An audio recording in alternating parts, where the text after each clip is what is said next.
बेमेतरा, देवकर, बेरला और नवागढ़ के Swami Atmanand English medium pre primary school की शिक्षिकाओं का वेतन संकट में गहराता जा रहा है। लगातार 5 महीने से वेतन न मिलने पर परेशान शिक्षिकाएं जिला कलेक्टर कार्यालय पहुंची और अपनी पीड़ा बताई। उनका कहना है कि कई बार स्कूल प्रबंधन और शिक्षा विभाग को समस्या से अवगत कराने के बावजूद अब तक कोई समाधान नहीं मिला। लंबे समय से वेतन रुके रहने से घर का खर्च और बच्चों की पढ़ाई पर संकट खड़ा हो गया है।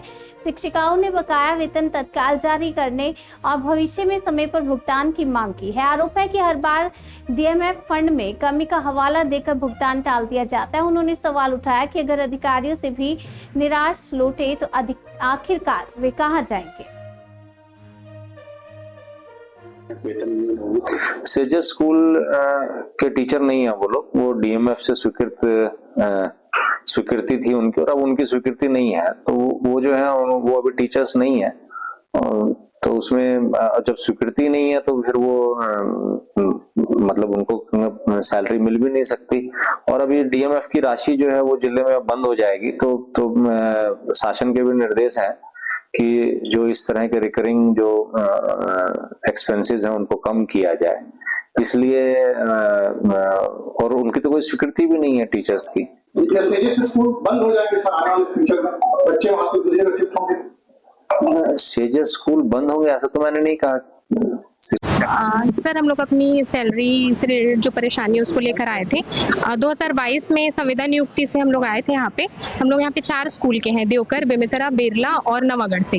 तो सर 5 महीने से हम लोग डीओ ऑफिस का लगातार चक्कर लगा रहे हैं। वो बोलते हैं कि डीएमएफ में पैसा आएगा, कलेक्टर सर का साइन होगा तो आप लोग का पैसा मिलेगा। आज यहाँ पे आने के बाद सर बोलते हैं कि डीएमएफ में कोई स्वीकृति नहीं है तो आप लोग का सैलरी नहीं मिलेगा। लेकिन वहाँ हम लोग को ये बोला जा रहा है कि आप लोग की संविदा नियुक्ति है, सैलरी कहीं नहीं जाएगी, आप लोग आइए, आप लोग को कोई नहीं हटाएगा। लेकिन सर आएंगे कैसे, क्योंकि जब पैसा ही नहीं मिलेगा तो काम करके क्या करेंगे। रात दिन बच्चे पढ़ा रहे हैं और प्रॉपर अभी भी हमारे एक क्लास में एलकेजी यूकेजी सारे टीचर्स पढ़ाते हैं, वहाँ पे 50 से ऊपर बच्चे हैं, किसी में 40 है, किसी में 50 है। प्रॉपर हर एक्टिविटी हम करा रहे हैं, बराबर उनको क्लासेस ले रहे हैं डेली। और सर जितने भी हम लोग रेंट पे रहते हैं दूसरी जगह, लेकिन आके तो 3000 5000 रेंट भी दे रहे हैं, ऊपर से हमको पैसा भी नहीं मिल रहा है। और आज यहाँ पे तो सीधा साफ शब्द में बोल दिया गया कि पैसा है ही नहीं हम आपके पास करके। सर गर्मी में भी आए हम लोग पूरा, क्योंकि छुट्टी मिलती नहीं हम लोग को, समर कैंप वगैरह में सभी में भी आए हैं। पिछले बार भी हम लोग को 6 महीने के बाद, जबकि आवंटन आ चुका था, लेकिन 6 महीने के बाद हमारा पैसा मिला था। और इस बार यही बोला जा रहा है कि डीएमएफ फंड में पैसा नहीं है।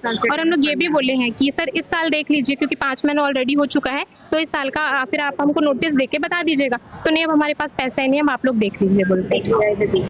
सविता दुबे है। आप लोग कहाँ पे हो? हम लोग बेमेतरा से हैं, सेजेस से, पीएमसी बेमेतरा। हम लोग वहाँ पे काम करते हैं, जॉब करते हैं प्री प्राइमरी में। तो 5 महीने से सैलरी नहीं मिली है हम लोग को, तो इसलिए कलेक्टर सर के पास आए थे। अब सर बोल रहे हैं कि डीएमएफ फंड में कोई स्वीकृति नहीं है, खत्म हो गई है, तो आप लोग का सैलरी नहीं मिल पाएगा करके बोला जा रहा है। आप लोग लगातार काम किया जा रहा है? हाँ, लगातार हम लोग 5 महीने से काम किए हैं और सैलरी नहीं मिला है। तो देखेंगे, बहुत ज़्यादा समस्या हो रही है सर। मेरे तो हस्बैंड नहीं है, मैं 2 बच्चों को पालती हूँ अकेले। पेट्रोल डीजल मतलब मैनेज करना पड़ता है। मैं घर से पैसा मांग के अपना, मेरे माँ बाबू जी से पैसा मांग के मैं अपना घर का खर्चा चलाती हूँ, डीजल पेट्रोल डलवा के जाती हूँ। और बहुत दिक्कत हो रही है मेरे को, क्योंकि मेरे 2 बच्चे हैं और मैं से 5 महीने से मेरे को सैलरी नहीं मिला है, तो मैं बहुत दिक्कत में हूँ, बहुत परेशान हूँ। और हमारी जो पोस्टिंग है वो बाकायदा संविदा के थ्रू हुई थी।